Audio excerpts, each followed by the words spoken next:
네, 자 오늘 본문 말씀을 가지고 예수님의 부활이 우리에게 주는 확신이라는 제목으로 함께 은혜를 나누겠습니다. 함께 우리 제목을 따라 하십니다. 예수님의 부활이 우리에게 주는 확신. 한 번 더 따라 하십니다. 예수님의 부활이 우리에게 주는 확신. 네, 고맙습니다. 감사드립니다. 사랑하는 여러분, 오늘은 교회력으로 볼 때, 절기로 볼 때 부활절, 부활주일입니다. 우리 주 예수 그리스도께서 죽으셨다가 사흘 만에 부활하신 것을 기념하는 주일 절기입니다. 부활절 맞이해서 오늘은 부활에 관한, 예수님의 부활에 관한 말씀을 전하며 은혜를 나누고자 합니다. 그 은혜의 시간 되기를 간절히 바랍니다. 할렐루야. 사랑하는 여러분, 우리나라 통계는 아니지만 2019년 4월 20일에 기독교 국가라고 하는 독일의 시사 전문 주간지인 슈피겔지에서 아주 충격적인 헤드라인으로 기사를 보도했습니다. 그 내용이 무엇이냐면, 기독교 국가라고 하는 독일의 인구 중에서 약 55%만이 하나님의 실존성, 하나님의 살아계심을 믿는다고 합니다. 그리고 그렇게 하나님을 믿는 사람들, 약 55% 되는 그 사람들 가운데 또 54%만이 예수 그리스도의 부활을 믿는다라고 이렇게 응답을 했고, 이것이 충격적인 사실인데요, 시사주간지에 보도를 한 것입니다. 쉽게 말하면 독일 인구의 반이 예수를 믿지 않는다는 거예요. 하나님의 실존성을 의심한다는 거예요. 그리고 그 믿는 사람들 가운데 또 반 이상이 예수님의 부활을 믿지 아니한다라는 것입니다. 이러한 상황은 우리나라라고 해도 크게 다르지 않을 것 같아요. 우리나라에 1000만 성도가 있다고 하지만 예수 안 믿는 사람들이 더 많거든요. 하나님의 살아계심, 신의 실존성을 믿지 아니하는, 불신하는 사람들이 상당히 많을 것입니다. 그리고 예수를 믿는다고 예배를 드리시는 분들 가운데도 예수님의 부활에 대한 확신이 없으신 분들이 많이 계시리라고 봅니다. 사랑하는 여러분, 여러분들은 어떠십니까? 여러분들은 하나님의 실존, 하나님의 살아계심을 의심하지 않고 믿으십니까? 하나님의 살아계심을 믿어야 돼요. 천하 우주 만물을 창조하신 그 창조주 하나님은 우리의 눈에 보이지 않는다 해서 살아계시지 않은 것이 아니에요. 살아계세요. 살아계세요. 그리고 지금도 우리와 함께 하세요. 또 무엇보다 예수의 부활을 우리는 온전히 믿어야 합니다. 예수님의 부활, 다시 살아나심을 온전히 우리는 믿어야 돼요. 왜냐하면 이 기독교 신앙이라는 것은 예수 그리스도의 부활 신앙의 뿌리를 내리고 있기 때문이에요. 따라서 우리가 예수의 부활을 믿지 않는다는 것은 기독교 신앙을 불신한다는 것도 같아요. 예수님의 부활을 믿지 않은 상황에서 기독교 신앙 자체가 성립이 안 되는 거예요. 그러하기에 우리는 무엇보다, 어떤 신앙보다 예수 그리스도의 부활을 믿는 저와 여러분이 되어야 할 줄로 믿습니다. 그래서 오늘은 부활에 대한 의미에 대해서 많은 말씀을 좀 드리려고 해요. 예수님의 부활이 우리에게 어떠한 의미가 있을까? 이 말씀을 드려보려고 해요. 다시 말해, 예수님의 부활이 우리에게 어떠한 확신을 주는지에 대한 말씀을 드리며 은혜를 나누고자 합니다. 그 은혜의 시간이 되기를 간절히 바랍니다. 이에 앞서서 먼저 본문의 배경과 내용 설명부터 여러분에게 좀 해드리겠습니다. 오늘 본문 말씀이 속한 고린도 전서는 사도 바울이 고린도 교회에 보낸 편지입니다. 고린도 교회는 고린도라는 도시에 세워진 교회입니다. 오늘날 그리스의 코린트라는 도시인데요, 지금도 그렇고 1세기 성서 시대에도 이 고린도, 코린트라는 도시는 지중해 연안의 해상 교통의 중심지예요.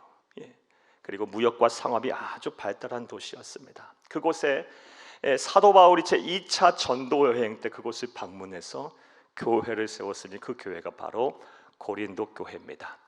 고린도 교회의 설립 과정은 사도행전 18장 1절에서 18절 말씀에 자세하게 기록이 되어 있어요.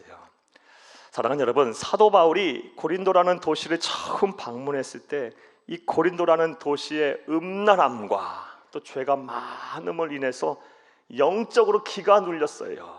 사도 바울 같은 영적인 거장도 이 고린도라는 이 세속 도시를 방문하고 보니까 너무너무 이 폐역하고 음란함이 관영해서 이곳에서 과연 전도를 할 수 있을까? 이곳에 과연 교회를 세울 수 있을까? 이곳에도 예수 믿는 사람들이 과연 있을까? 그 영적인 거장도 사도 바울 또한 이 두려워할 정도로 이 고린도라는 도시는 세속 도시였어요. 하지만 담대함으로 복음을 전했더니 많은 영혼들이 구원을 받았어요. 특별히 하나님께서는 그런 사도 바울을 위해서 고린도 도시에 믿음의 동력자를 예비하고 계셨는데 그들이 바로 브리스길라와 아굴라 부부예요. 평생 동력자인 브리스길라와 아굴라를 이 고린도에서 만났고 이 고린도에서 함께 협력함으로 교회를 잘 부흥시켰어요. 고린도 교회는 이후 사도 바울이 떠난 이후에도 아주 모범적으로 성장을 하였습니다. 그래서 오늘 고린도전서 1장 4절에서 7절 말씀에 보게 되면 고린도 교회를 향해서 사도 바울이 아주 칭찬을 하는 것을 볼 수 있어요. 우리 고린도전서 1장 4절에서 7절을 함께 읽겠습니다. 그리스도 예수 안에서 너희에게 주신 하나님의 은혜로 말미암아 내가 너희를 위하여 항상 하나님께 감사하노니 이는 너희가 그 안에서 모든 일 곧 모든 언변과 모든 지식의 풍족함으로 6절 그리스도의 증거가 너희 중에 견고하게 되어 너희가 모든 은사의 부족함이 없이 우리 주 예수 그리스도의 나타나심을 기다림이라. 아멘. 어떤 칭찬을 했냐면 고린도 교회 성도들이 성경에 대한 지식이 풍부해요. 그리고 신앙에 대한 경험도 많아요. 그래서 그들이 복음을 전할 때마다 아주 언변이 뛰어났다 그래요. 그래서 그것에 대해서 하나님께 감사한답니다. 무엇보다 하나님께서 고린도 교회 성도를 향해서 많은 은사들을 주셨어요. 그 일로 인해서 큰 일을 행하게 되는 것에 대해서 또 하나님께 감사한다라고 고린도 교회 성도들을 칭찬하고 있어요. 자, 이렇게 칭찬받는 성도들이 있는 교회, 아주 모범적으로 성장하던 교회인 고린도 교회도 그런데 오늘 본문 말씀을 보게 되면 큰 문제가 있었습니다. 자, 그렇다면 그 문제가 무엇일까요? 오늘 본문 12절을 함께 읽겠습니다. 그리스도께서 죽은 자 가운데서 다시 살아나셨다 전파되었거늘 너희 중에서 어떤 사람들은 어찌하여 죽은 자 가운데서 부활이 없다 하느냐. 부활이 없다 하느냐. 아주 모범적으로 성장하고 하나님께 칭찬을 받을 만한 교회였지만 그 교회 성도들 가운데 일부는요 예수 그리스도의 부활을 믿지 아니하였다는 거예요. 이것이 고린도 교회의 문제 중에 하나였습니다. 그래서 사도 바울은 그것이 걱정이 된 나머지 오늘 본문이 속한 15장 고린도 15장에서 이 문제를 어떻게 해결할까 고민하는 끝에 먼저 고린도전서 11장 1절부터 11절까지의 말씀에서는 예수님의 부활이 역사적인 사실임을 변증부터 합니다. 즉 많은 사람들이 부활하신 예수님을 실제 목격하였다는 것으로 예수 그리스도의 부활이 역사적인 사실임을 변증해요. 먼저는 게바 시몬 베드로가 부활하신 예수님을 만났고 그리고 12사도가 예수님을 일시에 보았으며 또 500여 형제들이 부활하신 예수님을 직접 만났고 그리고 야고보와 사도들 또 부활하신 예수님을 만났고 마지막으로 만삭되지 못한 나까지도 예수의 부활을 내가 목격했다, 보았다 그래요. 그래서 역사적인 부활은 역사적인 사건이다, 사실이다 라고 변증을 합니다. 사랑하는 여러분, 이처럼 예수님은 분명하게 부활하셨습니다. 죽으셨다 다시 살아나셨습니다. 이단들이 말하듯 환상으로 임한 것이 아니에요. 참 하나님이신 분이 참 인간으로 이 세상에 오셔서 우리 죄를 대신하여 죽으셨다가 사흘 만에 완전하게 다시 살아나셨습니다. 할렐루야. 그리고 만왕의 왕 만유의 구세주가 되셨어요. 이를 온전히 믿는 저와 여러분이 되어야 할 줄로 믿습니다. 자, 이렇게 고린도전서 15장 1절부터 11절까지 예수 그리스도의 부활이 역사적인 사실임을 변증한 이후 오늘 본문 말씀이 시작돼요. 15장 12절부터 20절에는 그런 예수님의 부활이 우리 그리스도인에게는 어떠한 의미가 있는지에 대한 설명을 하기 시작해요. 자, 이제부터 이러한 내용을 바탕으로 생각해 보겠습니다. 예수님의 부활이 우리에게 어떠한 의미가 있을까요? 다시 말해, 예수님의 부활이 우리에게 어떠한 확신을 줄까요? 자, 이제부터 따라 하시겠습니다. 첫째로, 예수님을 구세주로 믿는 것이 헛되지 않다는 확신을 줍니다. 예수님의 부활이요, 우리가 예수님을 구세주로 믿는 것이 헛된 것이 아님을 확신하게 해요. 확신을 줘요. 사랑하는 여러분, 세상의 많은 불신자들은 예수 믿는 것이 헛된 일이다, 부질없는 짓이다 라고들 말들 할 거예요. 그리고 어떤 사람들은 굳이 종교를 갖는다면 모든 종교가 지향하는 바는 다 같으니까 아무거나 믿어도 돼, 굳이 예수를 믿고 교회 나갈 필요가 있어 라고 말들 하실지 몰라요. 많은 분들이 그렇게 생각하고 말씀들을 하셨고 또 여러분 그런 말씀도 들으셨을 거라 봅니다. 그런 얘기를 듣게 되면 믿음이 있는 사람들은 어떤 생각이 들까요? 마음이 불편하죠. 아파요. 참 안타깝죠. 하지만 믿음이 조금 연약하신 분들은 그런 생각들을 해요. 정말 예수를 믿는 것이 헛된 것이 아닐까? 부질없는 짓 아닐까? 이렇게 아침부터 나와 주일에 예배 드리는 것이 정말 시간 낭비인 것 아닐까?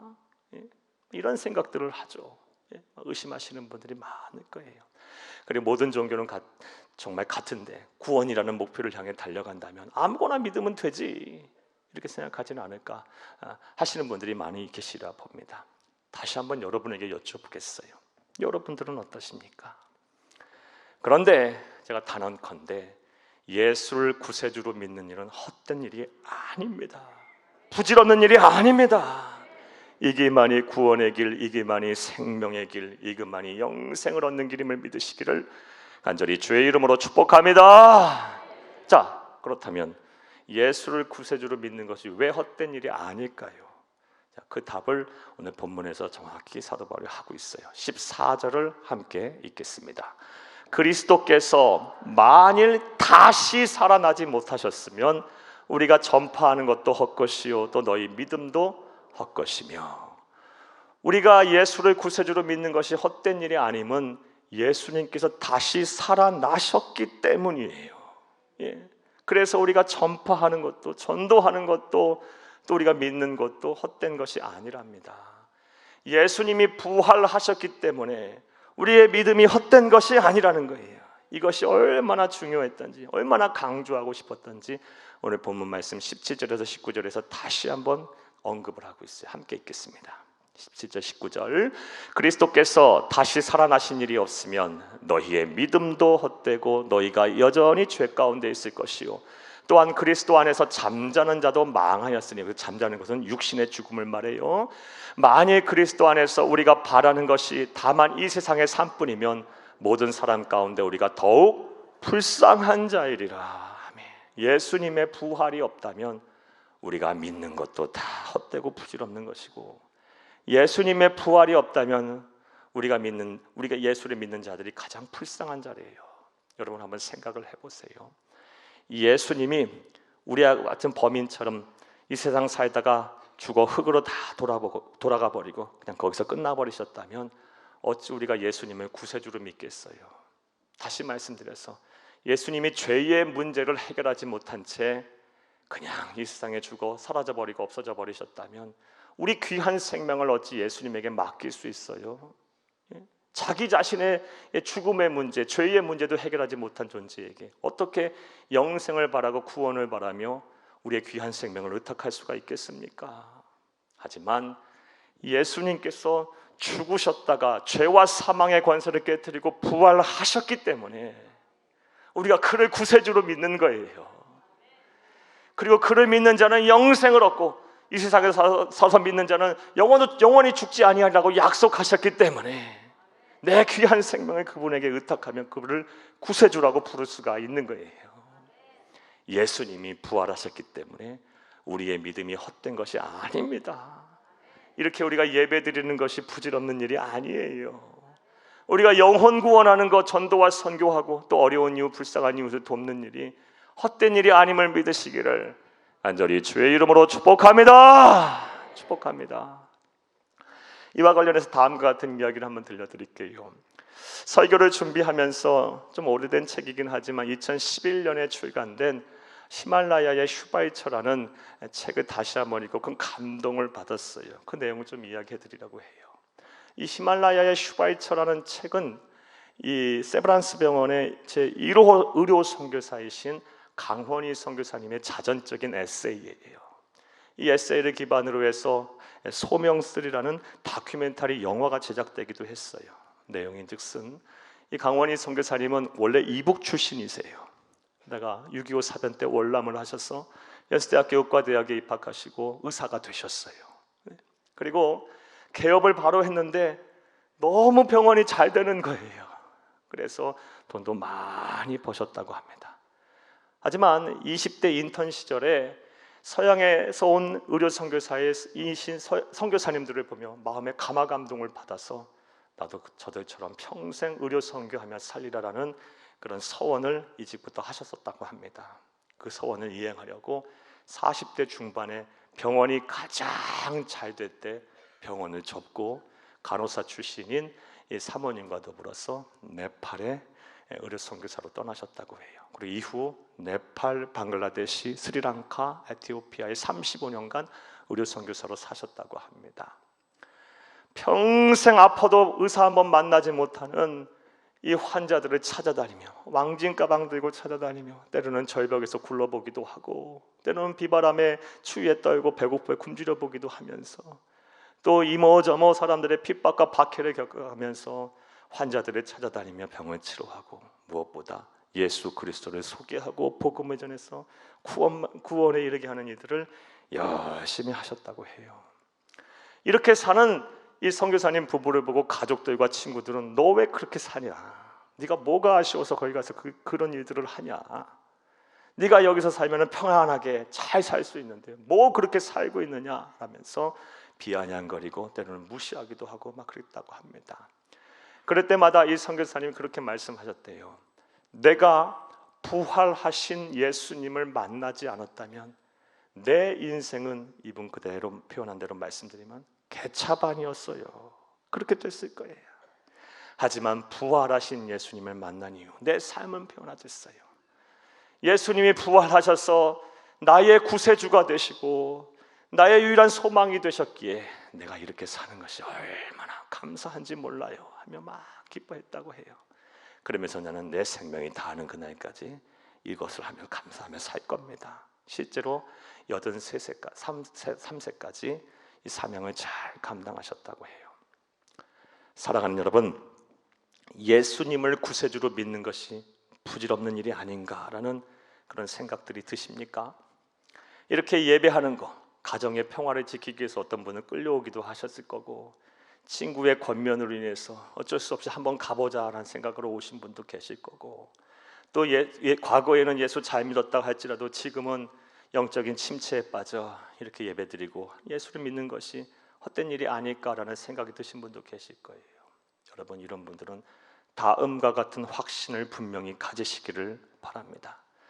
이 세상에 그 누구도 이 세상에 죽음이라는 것을 극복하지 못했어요. 다만 한 사람, 우리 주 예수 그리스도만이 죽으셨다가 다시 살아나셨습니다. 죄와 사망의 권세를 깨뜨리고 부활하셨습니다. 그리고 약속하셨어요. 뭘 약속하셨습니까? 그런 예수를 믿는 자는 예수처럼 부활할 것을 약속하셨어요. 이것을 확신으로 갖는 여러분들이 다 되기를 간절히 주의 이름으로 축복합니다. 예수님이 부활하셨기 때문에 우리가 믿고 전하는 것, 우리가 이렇게 신앙생활하는 것이 부질없는 것이 아니고 헛된 것도 아니며 진정 이 길이 많이 구원의 길, 영생의 길임을 믿으시기를 간절히 주의 이름으로 축복합니다. 축복합니다. 자, 또 두 번째로 예수님의 부활이 우리에게 어떤 의미가 있을까요? 다시 말해 예수님의 부활이 우리에게 어떠한 확신을 줄까요? 자, 따라하시겠습니다. 둘째로 죽음이 절대로 두려운 것이 아니라는 확신을 줍니다. 예수님의 부활이 우리에게 어떠한 의미가 있느냐, 어떠한 확신을 주느냐, 죽음이라는 것이 절대로 두려운 것이 아니라는 확신을 우리에게 줍니다. 사랑하는 여러분, 인간이 가진 가장 근원적인 공포, 가장 큰 두려움은 무엇입니까? 죽음이에요. 죽음. 이 사망이라는 것보다 더 큰 두려움과 공포는 없어요. 그래서인지 일찍이 그리스의 현인이자 철학자였던 아리스토텔레스 같은 사람도요, 자신의 책 니코마코스 윤리학이라는 책에서 보면 죽음에 대해서 크게 두려워하며 딱 두 문장을 남기고 있어요. 죽음은 큰 공포다. 죽음은 끝이다. 이렇게 얘기하고 있어요. 사람에게 있어서 가장 근원적이고 가장 큰 공포와 두려움은 죽음이에요. 자, 그렇다면 왜 사람들은 그렇게 죽음을 두려워하고 죽음을 무서워할까요? 죽음에 대한 공포와 두려움을 갖고 있을까요? 이에 대해서 우리나라의 죽음학의 권위자인 이화여대 최준식 교수가 쓴 죽음학 개론을 보게 되면 죽음에 대한 공포와 두려움을 갖는 이유에 대해서 간단하게 설명을 하고 있어서 여러분에게 조금이나마 소개해 드릴게요. 첫 번째로 죽음에 대한 공포와 두려움을 사람들이 갖는 이유는 자기 소멸에 대한 두려움 때문이랍니다. 죽는다는 것은 자기 존재가 사라지는 거예요. 자기 존재가 사라지는 거예요. 소멸하는 거예요. 그것에 대한 공포와 두려움 때문에 사람들이 죽음에 대해서 두려워한대요. 이것은 시한부 판정을 받은 말기 질환 환자를 보면 잘 알 수가 있답니다. 한 달밖에 남지 않았습니다. 3달밖에 남지 않았습니다. 6개월밖에 못 삽니다. 이런 시한부 판정을 사람들이 받게 되면 어떤 반응을 보이느냐? 남은 여생을 잘 정리하고 이제 하나님 앞에 갈 준비를 해야지 이렇게 생각을 안 하고 단 1분 1초라도 어떻게 하면 더 살 수 있을까를 고민하고 연명치료에 매진한다고 합니다. 왜요? 자기 소멸에 대한 공포 때문에. 두 번째로 사람들이 왜 죽음에 대한 공포를 갖고 있느냐? 외로움 때문이랍니다. 외로움 때문이에요. 죽음 앞에 서게 되면 아주 극심한 외로움을 사람들이 느낀답니다. 왜냐? 인생의 마지막 관문인 죽음이라는 길은 누가 동행할 수가 없어요. 나 혼자 가야 하는 길이에요.